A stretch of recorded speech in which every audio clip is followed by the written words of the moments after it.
Suming dari keluarga Su di kota Moyun. Pemuda itu tercengang. Dia tidak menyangka bahwa pemuda berjubah putih di depannya akan menolaknya mentah-mentah. Sambil melirik pemuda itu, Xiao Fan mengeluarkan 300 batu spiritual dari tas dan menyerahkannya kepada penjaga toko untuk menyelesaikan pembeliannya. Dari awal, Xiao Fan tidak pernah menatap matanya, membuat pemuda itu marah. Bocah, kamu menolakku. Apa kamu tahu siapa aku? Pria muda itu berteriak dengan dingin. Aku dari keluarga Su di kota Moyun. Pikirkan baik-baik. Mungkin kamu masih hidup ketika kamu membelinya, tapi tidak akan lagi setelah kamu membelinya. Jelas dia mengancam. Wajah Xiao Fan menjadi suram dan Long Miaoyan juga menunjukkan ekspresi khawatir. Keluarga Su adalah keluarga terbesar di kota Moyun yang memiliki status sama dengan keluarga Long di kota Jingchuan. Selain itu, keluarga Su lebih kaya dan memiliki lebih banyak master daripada keluarga Long. Tuan, Anda berada di rumah harta karun. Harap berhati-hati dengan kata-kata Anda. Penjaga toko berkata dengan suara rendah. Memalukan baginya untuk bertengkar dengan pemuda itu sebelumnya, tapi bukan berarti dia takut padanya. Rumah harta karun dapat didirikan dimanapun di negara Raja Beladiri, jadi wajar memiliki kepercayaan diri mereka. Aku tidak melakukan apapun. Aku hanya mengatakan yang sebenarnya. Jangan khawatir. Aku tidak akan membuat masalah di rumah harta karun. Pemuda itu mendengus dan berbicara kepada Xiao Fan. Ku beritahu padamu, namaku Suming. Kalau kamu cukup waras, berikan padaku benda itu sekarang. Aku bisa melepaskannya. Kalau tidak, Suming. Keributan itu langsung menarik perhatian orang-orang yang ada di lantai 2. Mereka mendengar namanya, Suming. Banyak orang yang mengenalnya. Dia adalah seorang jenius di antara generasi muda keluarga Su di kota Moyun. Di usia 20, dia telah mencapai dunia Qi dan sekarang dia berada di tahap kedua dunia Qi. Xiao Fan pernah mendengar tentang dia, tapi dia tidak menyangka akan melihatnya dalam situasi seperti ini, hari ini. Jika seperti dulu, dia mungkin cemburu dan mentolerir seorang jenius yang bakatnya hanya sedikit lebih rendah dari adiknya. Namun, sekarang. Kamu sudah selesai? Kalau kamu sudah selesai, menyingkirlah. Kata Xiao Fan dengan dingin. Beraninya kamu berbicara seperti itu padaku? Kamu cari mati. Suming sangat marah. Sebagai keturunan langsung dari keluarga Su, Suming selalu dihormati kemanapun dia pergi. Bahkan para murid dari keluarga yang sama kuatnya, selalu bersikap sopan padanya. Dia tidak pernah diperlakukan seperti ini sebelumnya. Dia begitu impulsif sehingga dia benar-benar lupa apa yang baru saja dia katakan bahwa dia tidak akan membuat masalah di sini.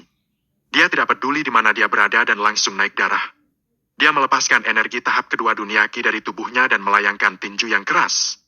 Xiao Fan mengerutkan kening, tapi untungnya, dia sudah siap dan menampar balik. Hentikan! Penjaga toko berteriak dengan marah, tapi sudah terlambat. Tinju dan telapak tangan saling bertabrakan. Suming bertindak terlebih dahulu dan harusnya mendapat keuntungan.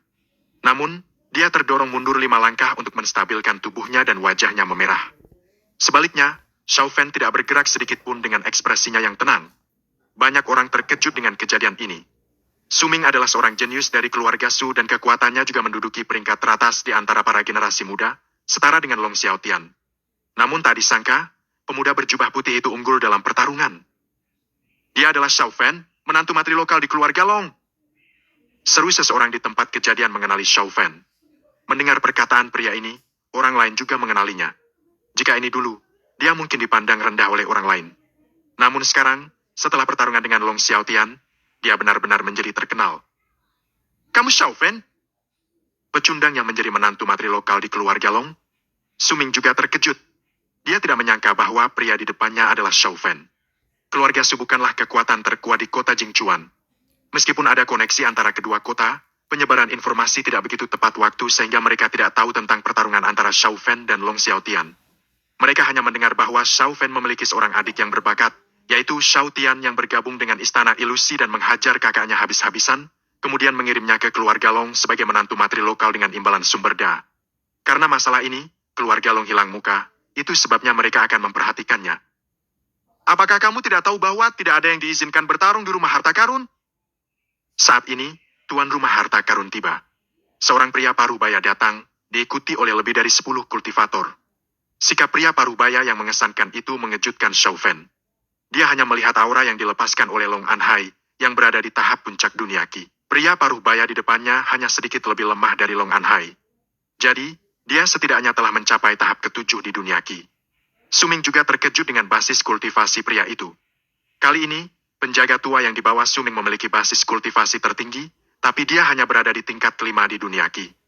Sebelumnya, keluarganya hanya berulang kali mengatakan kepada mereka untuk tidak memprovokasi rumah harta karun, tapi tidak ada yang benar-benar melihat rumah harta karun bertindak. Jadi, mereka tidak tahu kekuatan rumah harta karun. Pria paruh baya itu melihat sekeliling dan kerumunan langsung menjadi tenang.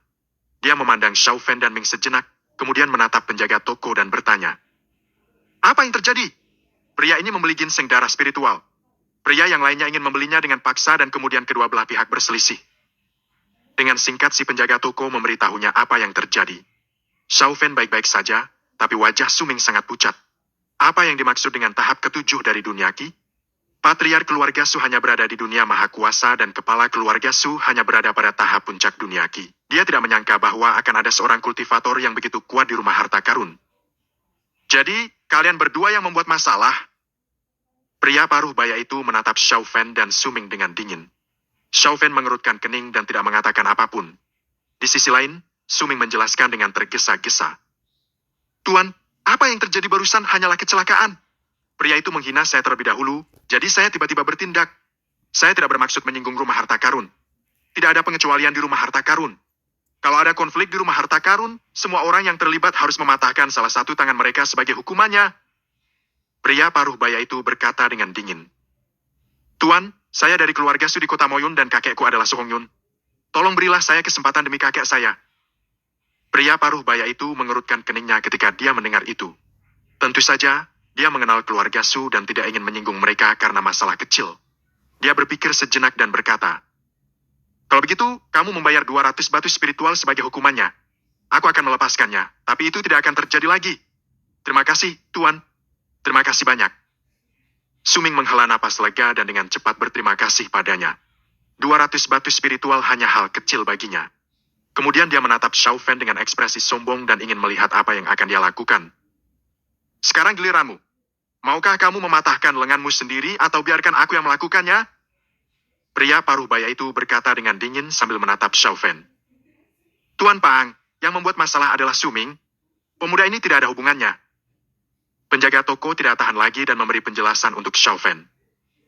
"Diam! Keputusanku bukanlah urusanmu." Pria paruh baya itu berkata dengan dingin. Semua orang tahu bahwa Xiao Fan sedang dalam masalah. Bab 21, Wanita Misterius. "Tuan, kami dari keluarga Long. Mohon maafkan kami demi keluarga kami." Long Miaoin berjalan keluar dari belakang Xiao Fan dan memohon. "Kalian dari keluarga Long?" Pria paruh baya itu mengerutkan keningnya lagi. Dia melirik Xiao Fan dan Long Miaoin, lalu menebak identitas mereka berdua. Sebagai menantu matri lokal yang dianggap pecundang, Xiao Fan telah mengalahkan Long Xiaotian beberapa hari yang lalu dan membuat masyarakat di seluruh kota terkejut. Akan tetapi, dia tidak peduli dengan hal ini. Dia hanya menganggap bahwa Long Xiaotian telah kehilangan reputasinya. Lagi pula, hal semacam ini sangat umum. Jika benar dia adalah seorang yang jenius, bagaimana mungkin keluarga Xiao akan menyerahkannya begitu saja? Bagaimana mungkin mereka bisa menghajarnya sampai setengah mati dan mengirimnya sebagai menantu matri lokal? Putri keluarga Long yang dinikahinya lahir dengan tanda lahir di sebagian wajahnya. Dengan tanda lahir yang jelek itu, dia tidak berani untuk memandang siapapun. "Orang yang berasal dari keluarga Long boleh pergi, tapi tidak dengan orang ini." Pria paruh baya itu menunjuk Xiao Fan. Hari ini, seseorang menimbulkan masalah di rumah harta karun. Jika dia tidak menghukum siapapun hanya karena ada kekuatan keluarga di belakangnya, reputasi rumah harta karun akan hancur. Dia tidak ingin menyinggung keluarga Su ataupun keluarga Long. Maka dia hanya bisa menghukum si menantu matri lokal. Xiao Fan menatap sinis pria paruh baya itu dengan ekspresi suram. Perihal ini tidak ada hubungannya dengan dia. Dia tidak menyangka bahwa pria paruh baya itu akan begitu agresif padanya. "Tuan, kenapa suami saya tidak bisa pergi? Dia juga anggota keluarga Long." Seru Long Miaoin. "Haha, keluarga Long." Pria paruh baya itu mencibir. "Dia hanya seorang menantu matri lokal. Dia bukan anggota keluarga Long. Kalau Anda melanggar aturan yang ada di rumah harta karun kami, maka Anda harus bertanggung jawab." Pria paruh baya itu sudah memutuskan untuk menghukum Xiao Fan demi menjaga wibawanya. Auranya melonjak dan dia sendiri yang akan memotong Xiao Fan. Wajah Xiao Fan suram. Dia mengepalkan tinjunya dengan erat dan kekuatan kultivasinya mengalir di tubuhnya. Dia telah memutuskan bahwa jika pria paruh baya itu bergerak, dia akan bertarung melawan pria itu, walaupun dia tahu bahwa dia tidak akan bisa mengalahkannya. Tuan. Long Miaoyin cemas dan ingin mengatakan sesuatu. Ketika melihat hal ini, Su Ming memasang senyuman yang lebar di wajahnya dan menunggu adegan di mana salah satu lengan Xiao Fan patah. Berhenti! Akan tetapi, pada saat itu, suara seorang wanita datang dan menghentikan serangan pria paruh baya itu. Siapa itu? Pria paruh baya itu mengerutkan keningnya. Semua orang memandang ke arahnya, termasuk Xiao Fan. Wanita ini mengenakan gaun brokat merah dengan sepasang mata yang indah dan rambut hitamnya yang melayang-layang, membuat semua orang merasa bahwa dia dari dunia lain. Ada seorang lelaki tua di sampingnya dengan tatapan penuh hormat, berjalan setengah langkah di belakang wanita itu. Pria paruh baya itu tercengang. Dia tidak mengenali wanita ini, tapi dia sangat mengenal pria tua ini. Dia adalah Kiao Yuanzhou, pemimpin Dewan Utara Rumah Harta Karun. Tuan Kiao, kenapa Anda ada di sini? Saya akan menangani semua yang ada di sini. Pria paruh baya itu tampaknya telah berubah menjadi orang yang sangat berbeda. Sikapnya sangat hormat. Bahkan terlihat ada banyak keringat dingin di dahinya. Bagaimana Anda akan menangani masalah ini? Apa Anda mengira saya tidak mendengar yang barusan? Keluarlah dari sini dan terimalah hukumanmu. Kiao Yuanzhou berteriak dingin dengan wajah marah. Baik, saya akan menerima hukuman saya. Pria paruh baya itu menundukkan kepalanya dan buru-buru memimpin anak buahnya keluar dari sana. Tidak ada seorang pun yang hadir di sana mengenali wanita itu, tapi mereka yakin bahwa dia bukan orang biasa. Xiao Fan melihat wanita dan pria tua itu. Dia tidak memiliki kesan apapun tentang dua orang ini. Dia tidak mengerti kenapa mereka membantunya. Haha, apa kamu penasaran kenapa aku membantumu? Wanita berbaju merah itu tersenyum, seolah-olah dia telah membaca pikirannya. Xiao Fan mengangguk. Dia pasti orang yang memiliki status penting. Dia tidak percaya bahwa wanita itu membantunya hanya karena sebuah kebaikan. Wanita berbaju merah itu tersenyum cerah. Kalau aku bilang bahwa kamu telah membantuku memenangkan 100.000 batu spiritual, apakah alasan itu sudah cukup untukmu? 100.000 batu spiritual? Xiao Fan tercengang dan tidak mengerti apa yang dimaksud oleh wanita berbaju merah itu. Haha, lupakan saja kalau kamu tidak tahu. Namaku Wu Qingyan. Kamu tidak perlu memikirkan hal ini. Suatu hari, ketika kamu datang lagi ke rumah harta karun ini, mungkin tidak ada yang akan berani mencari masalah denganmu. Wanita berbaju merah itu tersenyum dan menunjukkan lesung pipit di kedua pipinya, kemudian dia berbalik untuk pergi. Sang pemimpin Yuanzhou juga tersenyum dan berkata, Anak muda, Anda memiliki bakat yang bagus. Nama saya Kiao Yuanzhou. Anda dapat memanggil saya Tuan Kiao dan mulai sekarang sering-seringlah mampir ke rumah harta karun. Kemudian lelaki tua itu pergi dengan wanita berbaju merah. Tidak ada yang tahu siapa wanita itu dan mereka hanya mengetahui bahwa statusnya yang tidak biasa. Setelah wanita itu pergi, Xiao Fan menghela napas lega. Ayo pergi. Xiao Fan berkata kepada Long Miaoyin yang mengangguk. Dia hanya datang untuk membeli hadiah, tapi tidak menduga begitu banyak peristiwa yang akan terjadi. Berdiri di sampingnya, Su Ming tampak tercengang, dia benar-benar tidak mengerti apa yang telah terjadi. Sudah selesai? Ayo pergi. Su Ming ingin pergi bersama anak buahnya, tapi dia tidak seberuntung Xiao Fan. Dia dihentikan oleh karyawan rumah harta karun. Tuan Su, Anda belum membayar 200 batu spiritual. Dalam perjalanan kembali ke keluarga Long, Xiao Fan terus memikirkan identitas Wu Qingyan. Dia yakin bahwa ini adalah pertama kalinya dia bertemu dengan Wu Qingyan.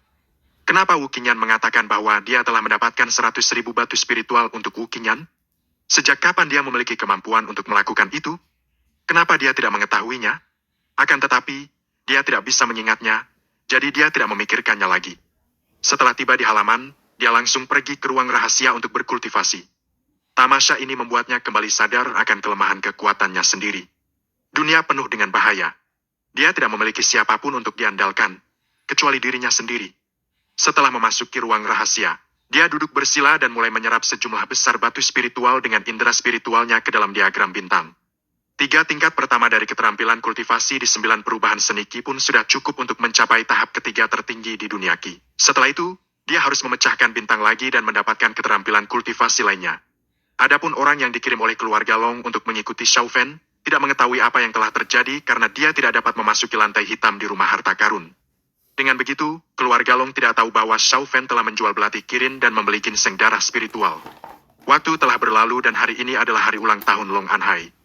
Hari ini, seluruh kota Jingchuan sangat bersemangat dan ada banyak orang yang datang untuk memberi selamat. Pada pesta ulang tahun ke-60 kepala keluarga Long di kota Jingchuan, seluruh rumah Long didekorasi dengan lampu dan warna, aula dipenuhi dengan jamuan makan, Semuanya adalah makanan yang sangat lezat. Umur seorang kultivator jauh lebih panjang daripada orang biasa. Seorang kultivator di dunia sihir dapat hidup lebih dari 100 tahun. Jika dia mencapai dunia Ki, umurnya bertambah 50 tahun dan dapat hidup sampai 150 tahun.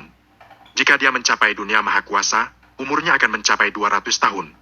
Alasan kenapa pestanya begitu megah adalah semata-mata untuk menunjukkan martabat keluarga Long. Long Anhai dalam suasana hati yang baik hari ini. Dia mengobrol dengan teman-temannya, yang semuanya adalah orang-orang penting di sekitar. Mereka adalah keluarga Su dari kota Moyun. Mereka membawa sepasang jas Rui sebagai hadiah. Mereka adalah keluarga Wang dari kota Lincuan. Mereka membawa batu mulia sebagai hadiah. Satu persatu, orang-orang dari keluarga terkemuka mengirimkan hadiah sebagai ucapan selamat. Para kepala keluarga ini biasanya tidak keluar, tapi mereka akan mengirim para tetua dan para jenius dari generasi muda keluarga mereka untuk menghadiri perjamuan seperti itu. Di dalam aula, ada semua jenis harta karun. Long Anhai menyeringai dengan lebar. Meskipun harta karun ini diberikan kepadanya atas nama kepala keluarga Long, hadiah tersebut tidak akan diberikan ke dalam kas keluarga. Semuanya adalah miliknya, jadi dia sangat bahagia. Pada saat ini, Xiao Fan dan Long Miaoyin sedang duduk di meja utama. Di meja yang sama, ada juga Long Xiaotian, Long Yi dan beberapa anggota keluarga Long, serta anggota dari keluarga besar lainnya, bahkan Suming ada di antara mereka. Bab 22